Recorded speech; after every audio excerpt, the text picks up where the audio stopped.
I worked 2 jobs to put her through med school. The day she graduated, she said, "I've outgrown you." So I took my half of the savings and bought a cabin. Her attending physician just fired her for unprofessional conduct.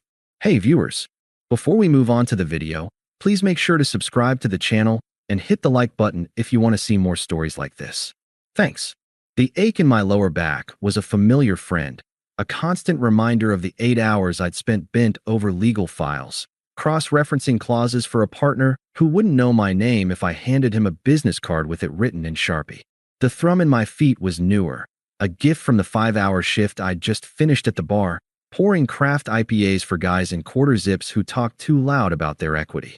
I leaned against the cool glass of the display case, waiting. The sharp, sweet smell of sugar and fondant filled the air. "Here you go, Mark," Maria said, her voice warm as she slid the box across the counter. "She's gonna love it." I managed a tired smile. I hope so. I'd commissioned it a month ago. In elegant, looping script of blue and silver icing, it read, "Dr. Chloe. We did it." The "we" was important. It had always been a we thing. The memory hit me as I buckled the cake box into the passenger seat of my 10-year-old Corolla, treating it with more care than I'd treat a human child.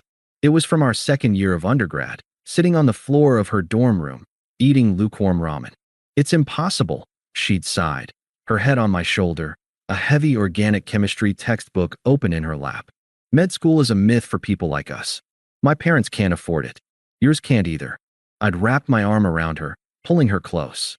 Her ambition was a bright, fierce thing, and the thought of it dimming was unbearable. "Hey," I'd said, my voice firm. "Look at me. I've got you. You're going to be an amazing doctor. I'll carry the weight. You just carry the books. Deal?" She'd looked up, her eyes shiny with unshed tears, and nodded. "Deal." I carried the weight. I took the paralegal job for the steady hours and mediocre health insurance. I took the bartending gig for the cash tips that went straight into the Chloe's future savings account, a fund that paid for MCAT prep courses, application fees, and eventually, the brutal tuition itself. We'd moved into a tiny apartment that smelled vaguely of stale curry from the neighbors downstairs, and I called it home because she was in it. My life became a Venn diagram of 2 jobs, laundry, meal prepping for her brutal study sessions, and trying to remember what my own hobbies had once been. It was a grind, a blur of exhaustion and financial anxiety. But it was our dream. And every time she aced an exam, every time she came home with a story from her rotations, her face alight with passion, the ache in my back felt worth it. She was the investment. Our future was the return. Today was the payoff. Graduation day. After the cake, I stopped at a liquor store I usually just walked past, the kind with actual wooden floors. I bought a bottle of Dom Perignon that cost more than my weekly grocery budget. The cork was a promise of celebration. The cake was a monument to our struggle. I was so damn proud of her. Of us. I pushed open the door to our apartment at a little after 7, my arms full of our future. "Chloe, you home?" The ceremony was supposed to be over hours ago. Silence. The apartment was dark, the blinds still drawn. A knot of confusion tightened in my stomach. I'd pictured her here, still in her cap and gown, maybe surrounded by a few friends, ready to pop the champagne. I set the cake and the bottle carefully on the kitchen counter and flipped on the light. The place was exactly as I'd left it this morning. My cereal bowl still in the sink, the couch cushions dented from where I'd passed out for 3 precious hours between jobs. No cap, no gown, no Chloe. An hour later, the key turned in the lock. I was on the couch, the cake box open on the coffee table, the bottle standing sentinel beside it. I stood up, a smile ready on my face. It died the second I saw her. She wasn't in her graduation regalia. She was wearing a sleek, black dress I'd never seen before, the kind that cost more than our monthly electric bill. Her makeup was flawless, her hair styled in soft waves. She looked incredible, and she looked at the cake, the champagne, and then at me, with an expression that wasn't joy or surprise. It was something closer to pity and disdain. "Mark," she said, her voice cool and measured. It was her, "I'm a doctor, listen to me" voice. She'd been practicing it lately. "We need to talk. Sit down." The knot in my stomach turned to lead. I slowly lowered myself back onto the couch. She remained standing, a prosecutor before the jury. She gestured vaguely toward the kitchen counter. Look at all this. It's sweet.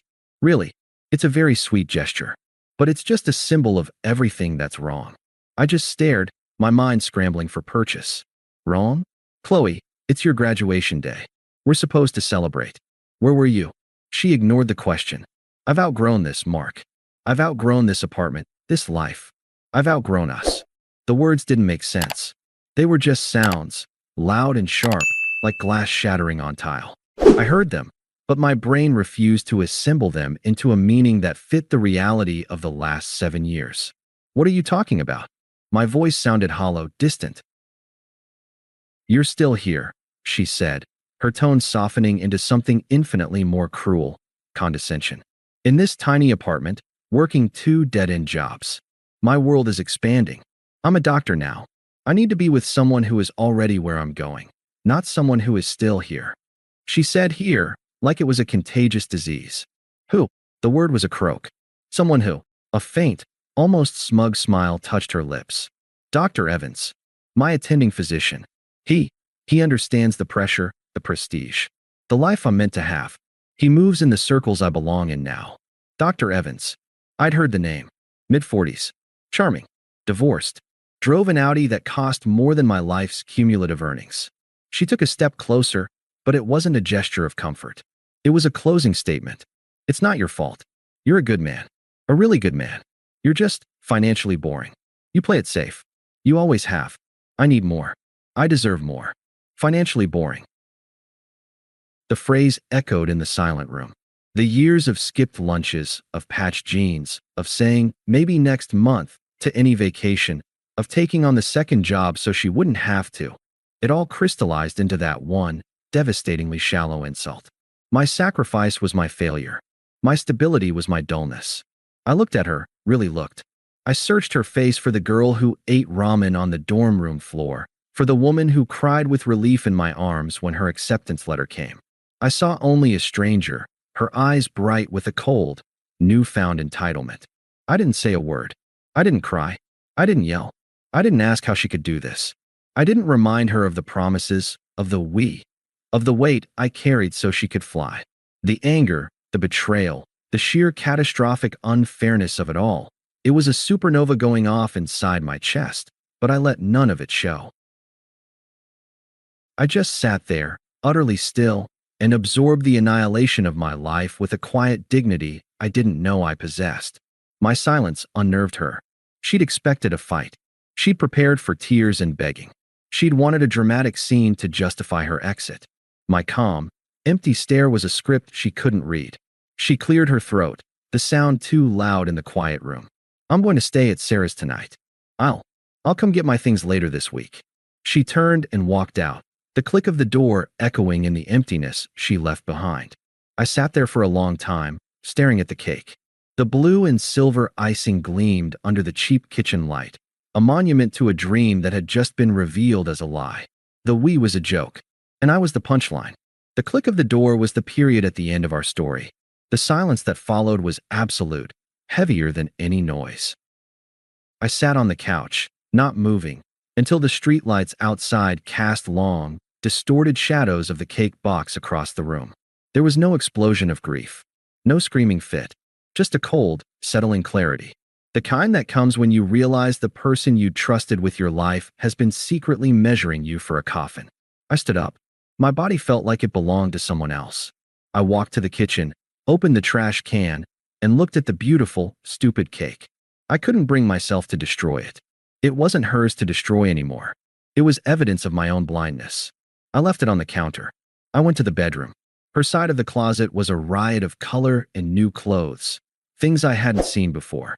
My side was a sparse collection of functional wear.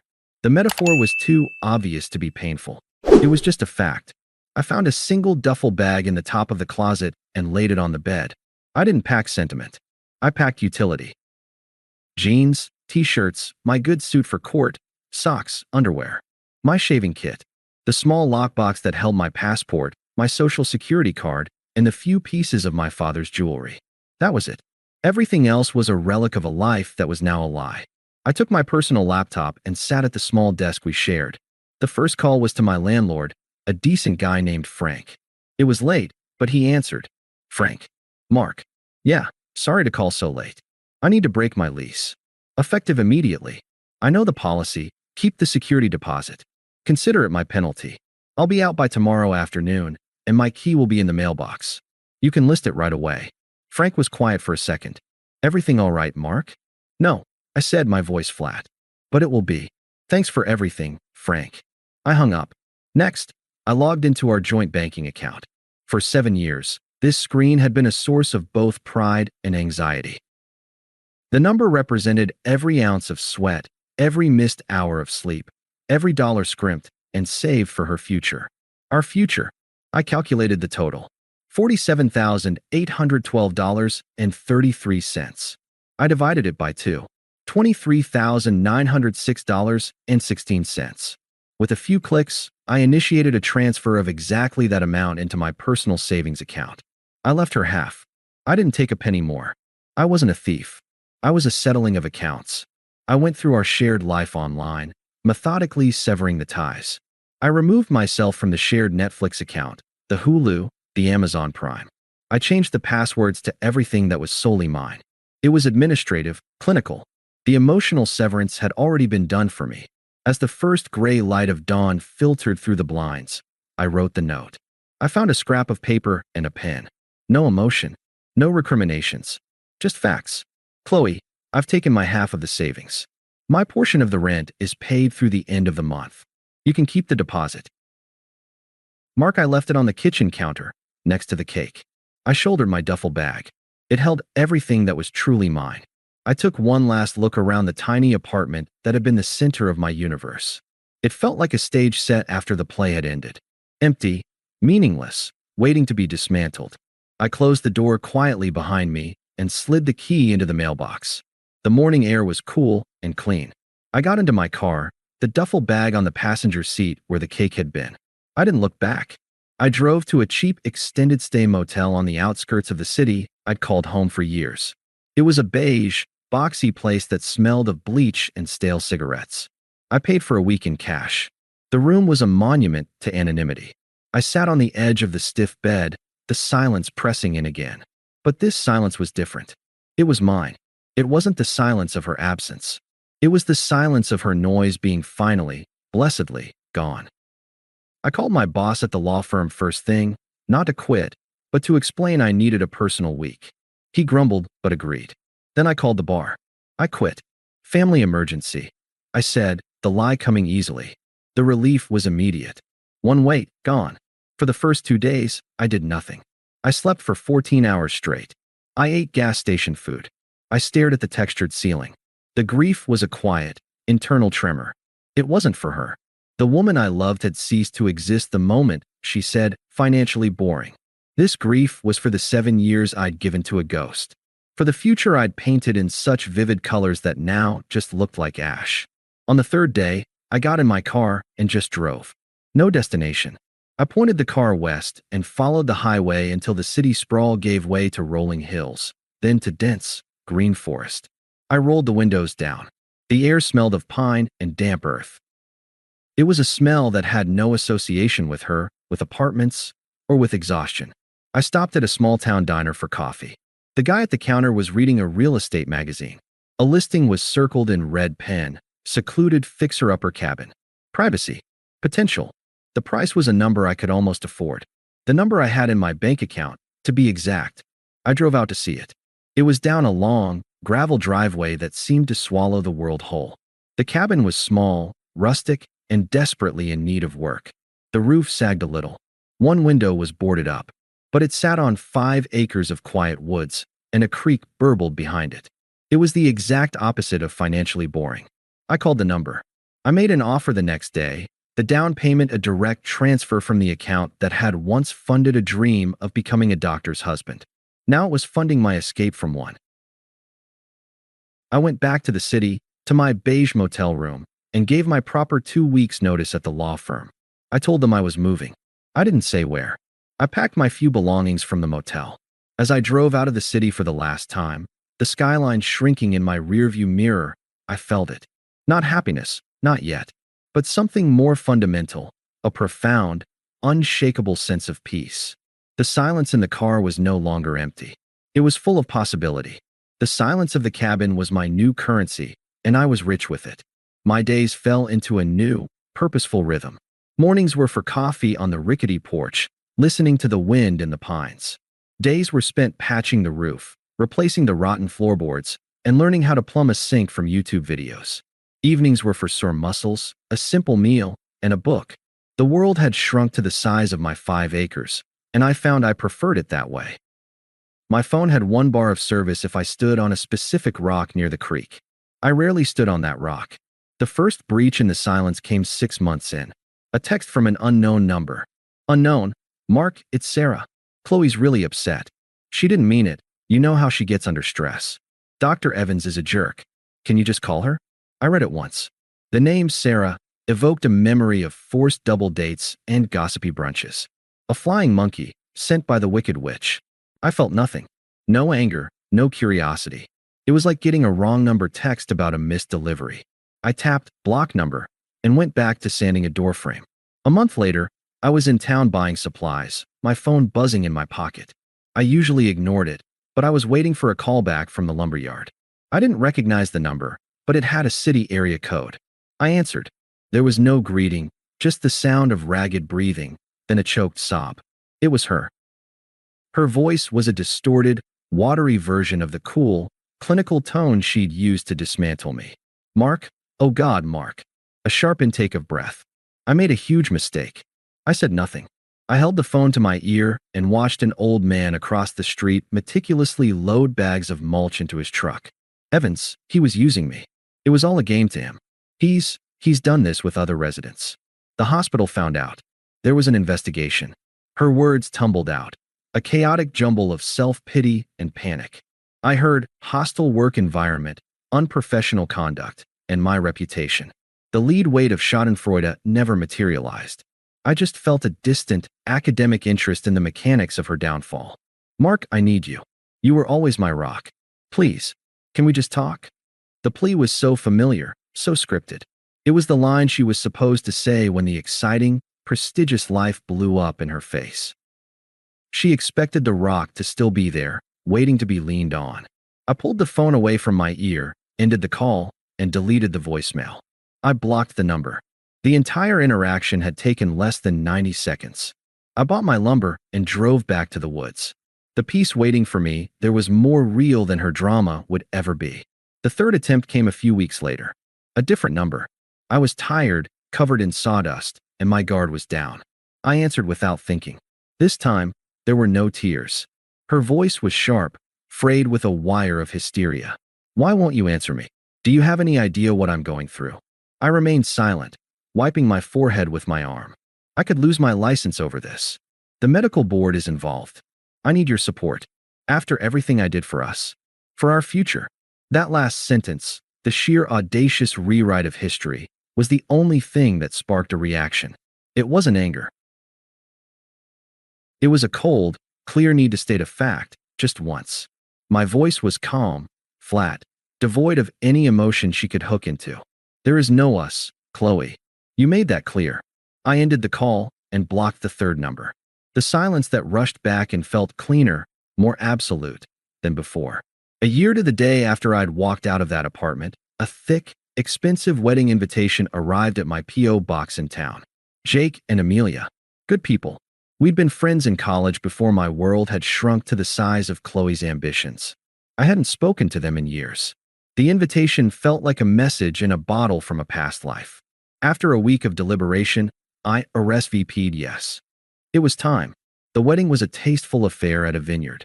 I wore my one good suit and felt like an imposter for exactly 10 minutes. Then I saw Jake beam at Amelia, and the simple, honest joy of it washed away my unease. I was nursing a whiskey, content to be a spectator, when I felt a presence at my elbow. I turned. It was her. Chloe looked like a photograph that had been left in the sun. Faded. The expensive dress was replaced by something off the rack. Her makeup couldn't hide the tired lines around her eyes. She held a glass of wine too tightly. Mark. She offered a fragile smile. You look good. I gave a slight, neutral nod. Chloe. The silence stretched, becoming awkward. She rushed to fill it. I'm so sorry. About everything. It was all a mess. I was stupid. He love-bombed me, and then it was a nightmare. Her words were well rehearsed. I lost everything. I took a slow sip of my whiskey, saying nothing. I just waited. She floundered under the weight of my silence. Aren't you going to say anything? I said I'm sorry. I need you. We had a plan. We can still have that life. I finally looked at her, really looked. I saw the desperation, the fear, the crumbling entitlement, and I felt nothing but a vast, unbridgeable distance. That life, I said, my tone conversational, as if discussing the weather, was built on my exhaustion, Chloe. This one is built on my peace. She blinked, confused by the vocabulary. Peace wasn't a metric she understood. I bought a cabin. I continued, gesturing vaguely toward the window and the hills beyond. I spend my weekends fixing it up. There's no reception. It's quiet. Her face tightened. This wasn't the script. I was supposed to either forgive her or yell at her. My calm detachment was a language she didn't speak. What happened with you and your job? That's a professional matter. It has nothing to do with me. The carefully constructed dam of her composure broke. Her voice rose, sharp and shrill, cutting through the soft murmur of the reception. Nothing to do with you? We were together for 7 years. How can you be so cold? I looked at her then, not with anger, but with a final, profound clarity. She hadn't reached out because she missed me. She'd reached out because the life she'd traded me for had exploded, and she was scrambling for the safety she'd so arrogantly dismissed. A small, calm smile touched my lips, one that didn't reach my eyes. It wasn't a smile for her. It was a smile for myself, for the man who had finally understood. You ended that. The day you graduated. You were very clear. My voice was soft but absolute, a door closing with a final, quiet click. You said you'd outgrown me.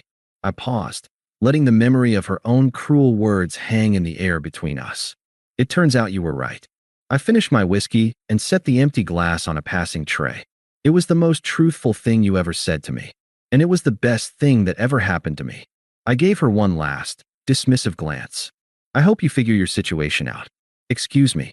I turned and walked away, melting into the crowd of laughing, dancing guests. I didn't look back. I felt the warmth of the sun on my face through the large windows. I thought about my cabin, waiting for me in the quiet woods. I thought about the new front door I was going to hang next weekend.